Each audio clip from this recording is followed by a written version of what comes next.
Elaine Shauger here, APS, a Perfect Swing Academy. This is Daniel R. Shauger showing you the standard stance they do, wide stance. He's going to be talking about how you're getting back pains from this type of stance. We don't do that. I want to talk about the short game. You learn that short game like Daniel R. Shauger is training you. You never have to pay for lessons again. You hit it straight down the fairway. No more right and left shots. More power, more accuracy, and no more back pains. The next one is the pole and rope drill. It teaches you, pole drill teaches you shift, turn to the right. Daniel will go into more details. The rope drill, up and down with the heels, back and forth with the heels, up and down with the knees, back and forth with the elbows. If it helps you, look in the mirror because there's a lot of different steps you got to learn at the same time. One leg bent, one leg straight, back and forth in the pole drill. Do not do wide stance, heels up and down. Dan will go in more detail with the pole drill. The next one is the Little Club DVD. These are Daniel Shauger's words, not Mike Austin's. On the right arm movement to the right wrist movement.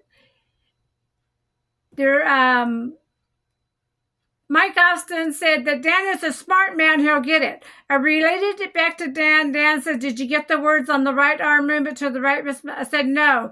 Austin said, you're a smart man, you'll get it. See, I interviewed Mike Austin. We talked about several golf pros.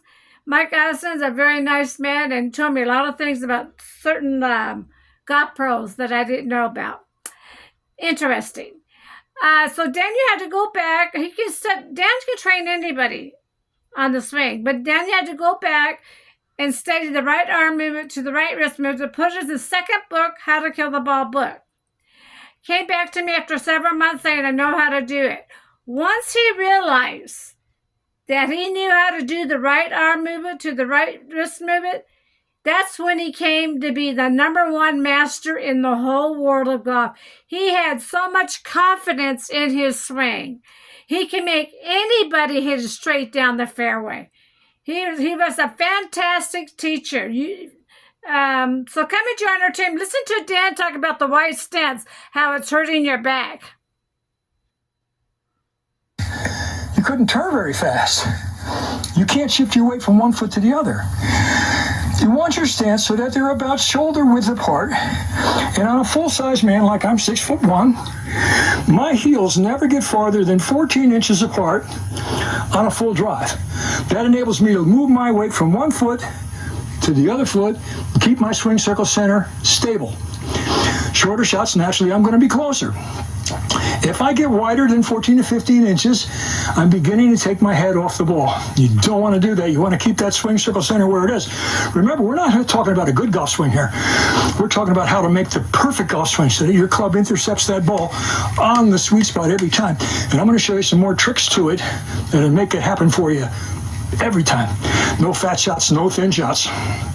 Okay, so 12 to 14 inches apart on full shots. Basically square on almost all of your shots, unless you're looking to hit some kind of curvature, which we'll talk about later, or your short game shots. As you get into your short game shots, you're going to start opening your stance.